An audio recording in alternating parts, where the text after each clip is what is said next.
Hi. These brief comments on the power of belief are part of a larger project, the power of dignity, which we hope will especially help people regard all others, especially others who have issues with substance use and substance use disorders, some of whom their lives revolve around those substances, to get out of that painful cycle and regroup with people around them in a healthy way.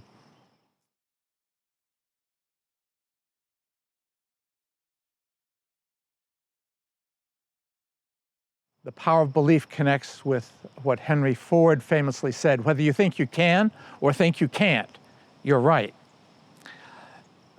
What I believe Ford is talking about here, it's more than having a thought, especially it's not a thought we can choose. It's a gut level conviction about what's possible, things that we can or cannot achieve.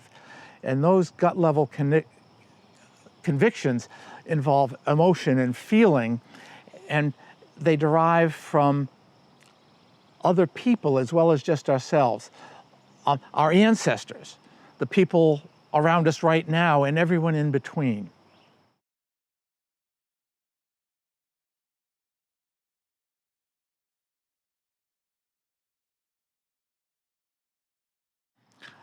So whether or not we believe in ourselves is affected by whether the people around us believe in us. And we are all around other people, and if we want to be able to help them to live up to their possibilities and live with their values and objectives, it helps if we feel responsible for how we regard them. And this is something that happens all the time. Teachers have a tremendous effect on their students just because of what they believe and expect. A famous story of a teacher who looked at her class list, saw numbers, interpreted them as IQ scores, thought she had a gifted class, and the whole class performed magnificently all year long. Only at the end of the year did the teacher realize that the numbers on the class list were locker numbers. Didn't matter. The expectations delivered the results. Teammates. Most of us, if we're ever involved in a team sport, want to be on a team with others who believe in one another and believe they can win. The outcomes aren't so great when some or all people on the team believe we're going to get creamed today. It happens in medicine and treatment. The famous placebo effect, where if the person taking a medicine and the provider providing it believes it's going to work, it's much more likely to work. The opposite of that is the nocebo effect, where if the provider doesn't have faith in the medicine, the patient may not either. Would we want to be receiving say a prescription where the provider says, this barely, got FDA approval for this indication? Let's hope you're one of the lucky ones.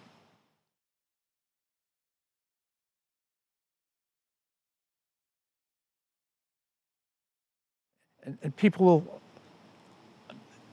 be given labels, internalized labels, and they may be negative.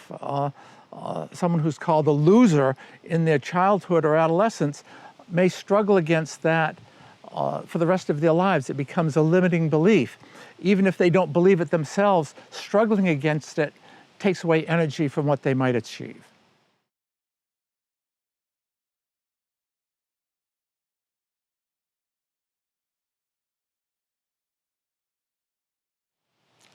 Tamara Levitt. Whether or not we realize it, we see the world, all the world, through a lens of biases and judgments.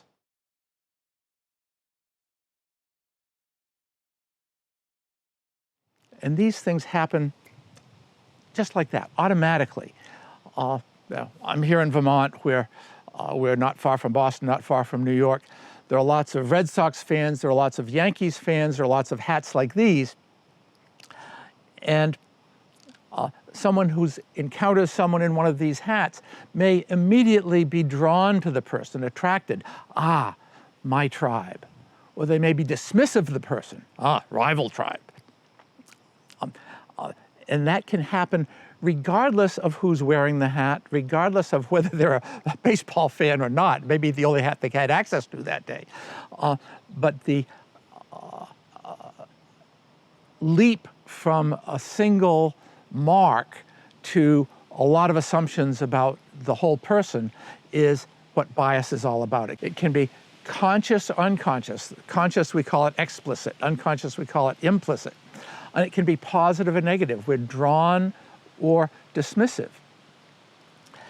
And positive bias in how we behave, maybe even just the vibes we put off, we can nurture a person's growth and development, or if it's negative, we can impair that. And that's what we want to become more aware of and consistently be more helpful to others.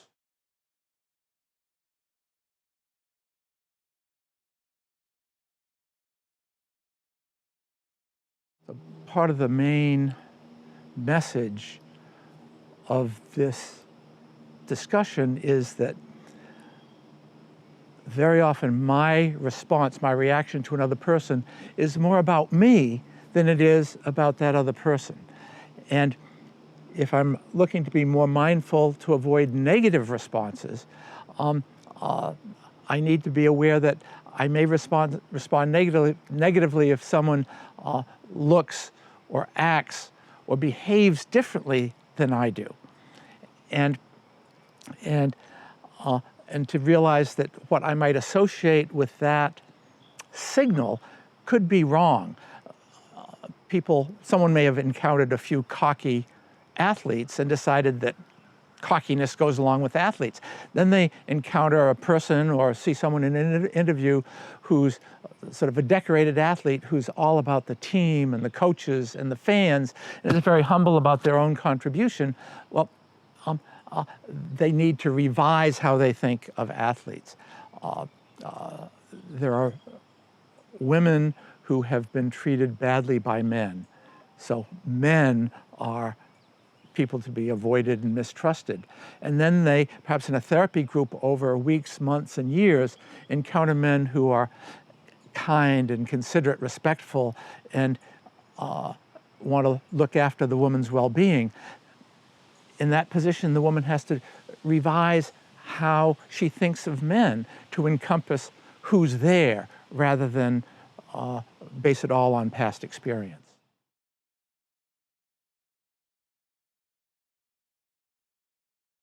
The word stigma can refer to that mark or characteristic that sets the observers up for judgment, whether it's warranted or not warranted. And the word stigma also gets used to refer to that condition where I may be judging someone based on the limited information that I have. Stigma is sometimes characterized as an inaccurate stereotype. It's a judgment based on very little, maybe almost no information about the other person.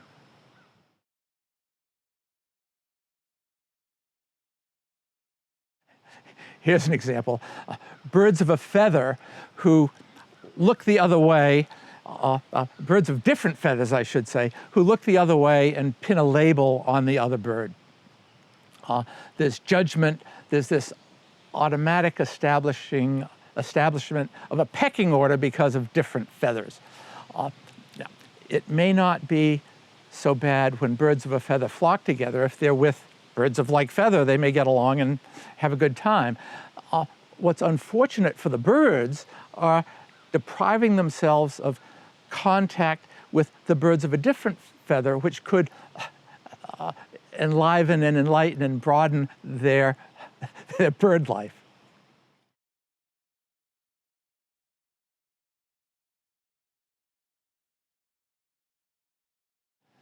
So it's an unfortunate experience when the categories, we need categories to think and communicate, yet they can degenerate to labels. Labels can become stereotypes. Stereotypes can lead to prejudice, and prejudice can be expressed in multiple ways. Sometimes it involves discrimination where the othered person is treated differently in a disrespectful way.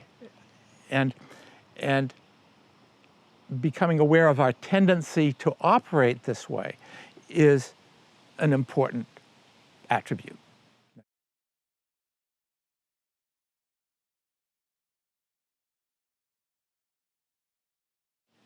It's widely held that we humans are at our best and achieve things through collaboration and connection.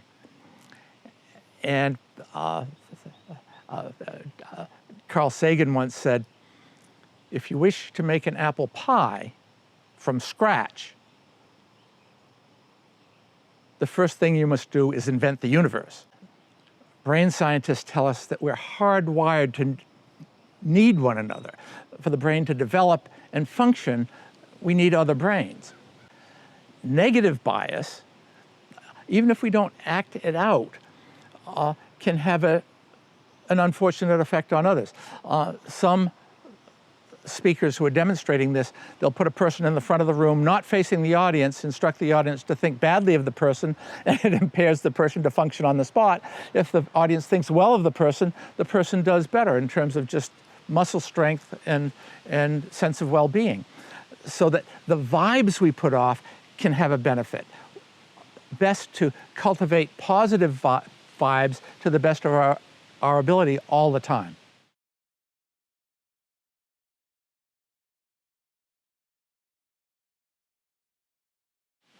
Dos animata. Through judging, we separate. Through understanding, we grow. Judgment and othering isolates us, which is, it's like a plant deciding not to accept rain and sunlight. We need these connections to grow.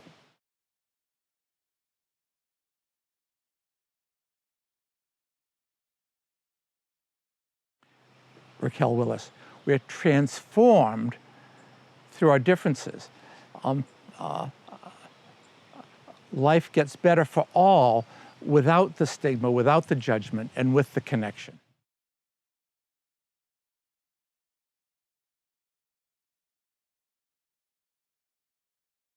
Studies around the world show that individuals with an addictive relationship with substances are the most prone individuals to be judged by others.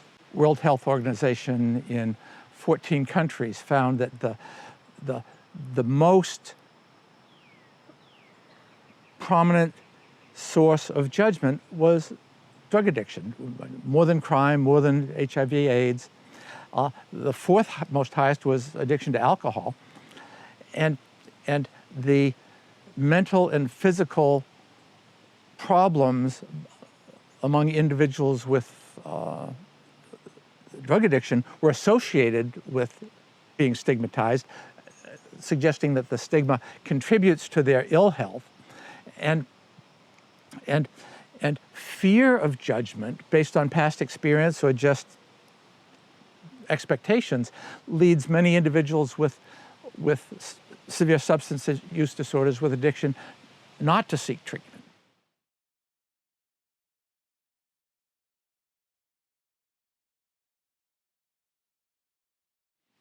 So if we want to help and nurture others by our presence, we're wise to listen, not judge. We can cultivate conversational receptiveness. So we might not want to say, "You look like a hippie." We might want to say something like, "I really like the flower in your hair." Cultivating mindfulness through practices helps us as individuals be less judgmental of ourselves and of others around us. And this is by exercising a self-conscious presence in the current moment, in the now, through all manner of practices, which can include formal meditation or simply focusing on, a sport or walking or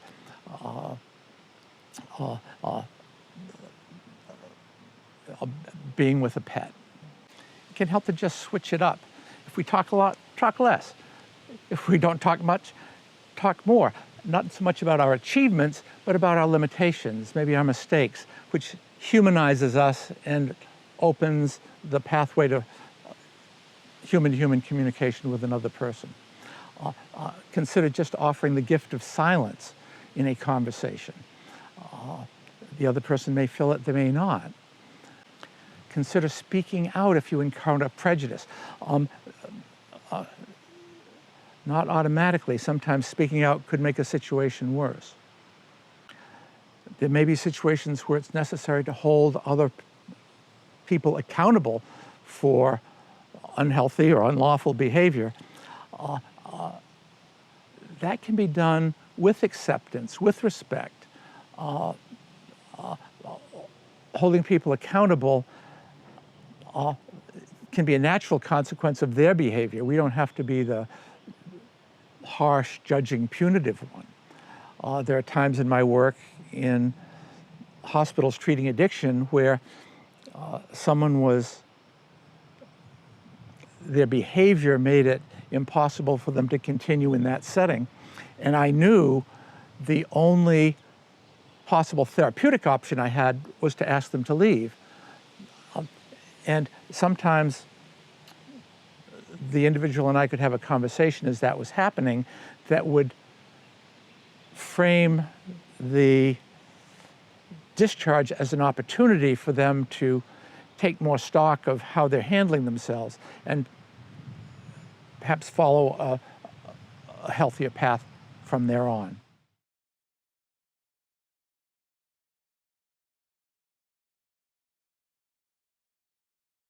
So the main message in this talk is to get to know the people around you. Conversations, just getting to know someone, busts stereotypes and enriches lives. Honesty, humility, and responsibility are the characteristics that I see as most essential for individuals in addiction recovery. They're also most essential for any of us as human beings. And they pay off. They feed into growth of the qualities of meaning, love, and humor in our lives. What's not to like about that?